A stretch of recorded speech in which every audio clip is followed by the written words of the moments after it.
we're still on the segment of youth engagement for global action. And so we're going to be moving next into youth as drivers for community development. I have with me and with us the founder of Dreams from the Slum, a young man in the name of Mr. Isaac Success. Over to you, Mr. Isaac. Yeah, good afternoon, everyone. I want to say a very big thank you to the leadership of the S.M.I.L.E initiative and the United Nations Information Center Lagos for this awesome opportunity to share youth as drivers of community impact. And I would like to use myself as a case study. I would like to share my journey with us and how we could lead change from where we are. In 2016, there was a pain. I had a pain in my heart, and this pain was very simple. The fact that a lot of children are out of school in the community where I grew up from. I observed that about 95% of children living in my community do not go to school. This was a pain that actually gave me sleepless nights. This was a pain that really affected me, and I wanted to do something about it. And I said I was going to act.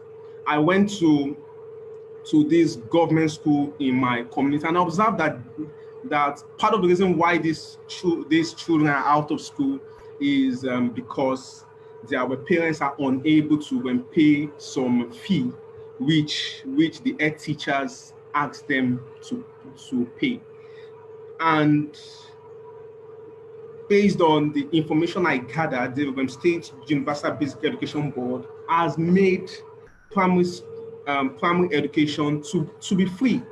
But the high rate of extortion in my community at that time was just so much that corrupt head teachers go all out to collect monies from poor parents who can't even afford a meal a day.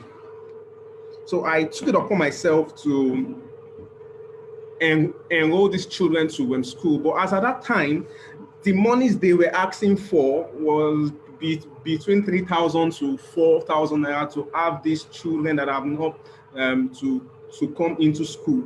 And we had over 100 of them that do not go to school. And I couldn't afford paying such to them. But I said I was going to do something, to ensure that these children go to school.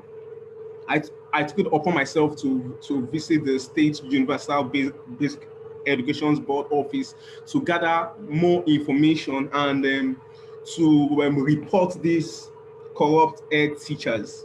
So I was told what to do and what to say to the head teachers. I went on and I took up the initiative to ensure that I would enroll these children. Now, I knew it was not going to be easy, so I had to go with a friend who is a journalist. So we were able to tape the conversations we had with these head teachers, something that could actually back us up that yes, they were requesting that we pay monies to enroll these children back to school.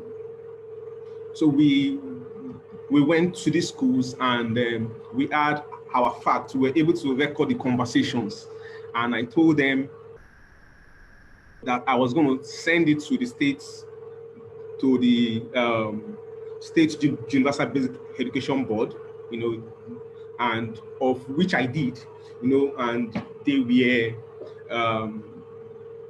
were actually queried. Now, the long and short of this is the fact that because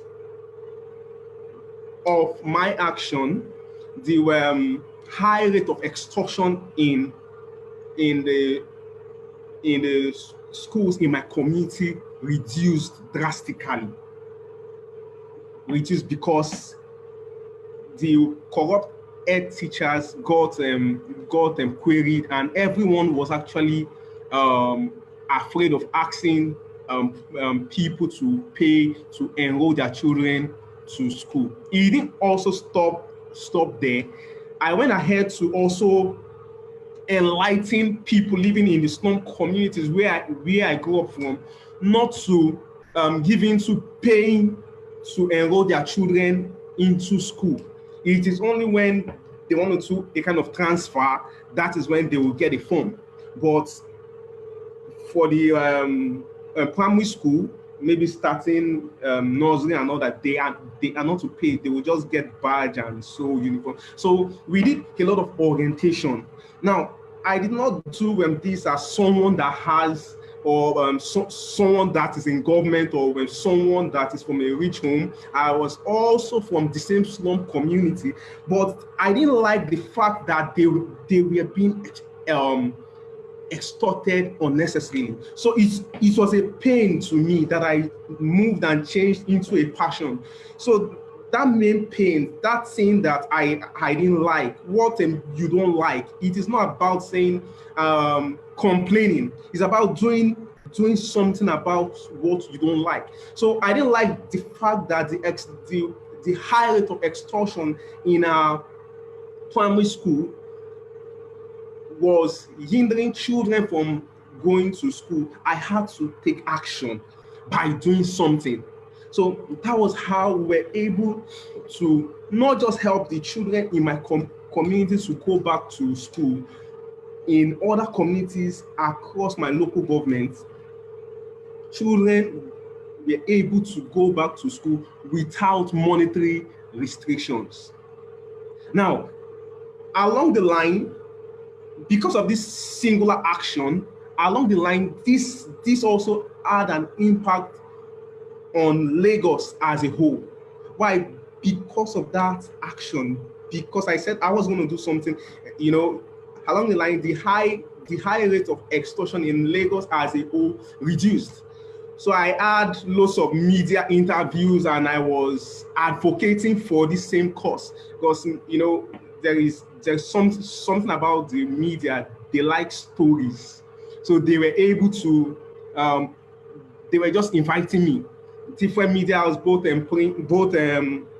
TV stations and the radio, and I was speaking my truth. I was saying what was happening in my community. So um, other ed teachers and code, they were also getting this information. So the advocacy drive was so strong. So that singular action impacted in a whole lot, and at least to an extent, the high rate of extortion has reduced drastically. Now, this wouldn't have happened if there was no action. Why did I share this with us today? It is not what you don't have that limits you, but it is what you have but you don't know how to use. There is something every one of us can actually do. I grew up in Ajegule. I actually dropped out of school severally, so I know how it feels like as a child not to be in school when his peers are in school.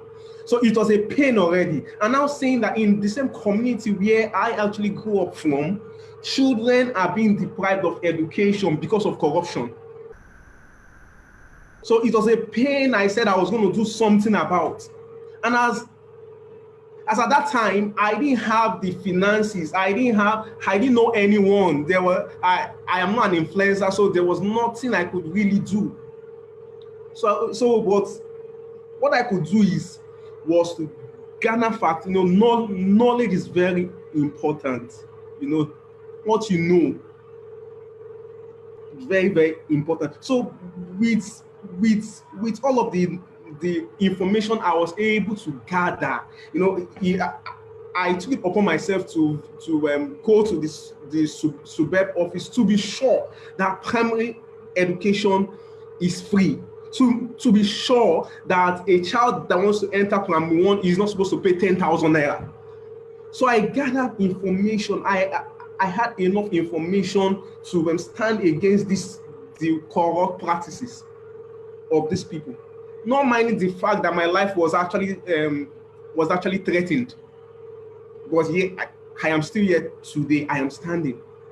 So it is very important for us to note it is not enough for you not to like something. It is not enough for you to have a pain. It is not enough for you to have an idea. It is not enough for you to have the urge to do something. But it is very important for you to take action. It is very important for you to get information in that line. It is very important for you to gather facts, because these are the steps you can take to bring about change, to actually champion change in your community as a whole. So I'd like to stop here.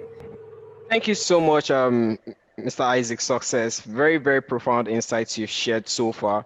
And it's very important that a lot of us understand the importance of this particular segment, and that is the fact that the world is changing, and as the world changes, the youth population continues to increase, and that also means that we as young people need to step in to solve problems within the society. Now, something very common between Mr. Dio Israel's story and Mr. Isaac's success story is that there was a burden, there was a passion, there was a desire. Both of you took a step, you both acted on those desires, and that is what has led you to the point where you are so far today. And of course, that will continue to drive you to greater heights as you continue in your individual careers.